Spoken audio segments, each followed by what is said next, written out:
why I wore a neon pink hat to a funeral. Would you wear something completely humiliating, just to prove you weren't going anywhere? I wore a faded neon pink trucker hat to my fiancé's funeral. It had the words, "Local Menace," stitched on the front in block letters. Her parents were mortified. The guests whispered, but I didn't care. Mia was a hurricane of a person, loud, chaotic, and deeply afraid of being left behind. 3 months into dating, she wore that obnoxious hat to a fancy steakhouse. She sat across from me, glaring, waiting for me to tell her to take it off. She later confessed her last boyfriend used to walk 10 paces ahead of her when she dressed like that. He called her it too much. I just took a sip of my beer, looked at the hat, and said, "It really brings out your eyes." She blinked. Then she gave me the soft, broken little smile. "You're not running away," she whispered. "I'm planted right here," I told her. When the cancer came, the hat became her armor. She lost her hair, but she never took off that stupid pink crown. Even in the hospice bed, smelling like sterile sheets and medicine, she had it pulled down low over her eyes. "You're still planted?" she'd ask, her voice barely a scrape. "Roots are down," I'd answer. The day of her service, I walked up to the podium.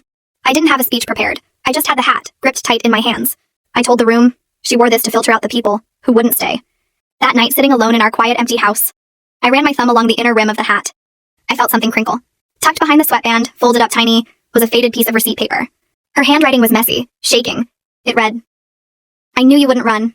Now it's my turn to stay with you." I put the hat on. It's too small, it looks ridiculous. But for the first time in weeks, I didn't feel alone.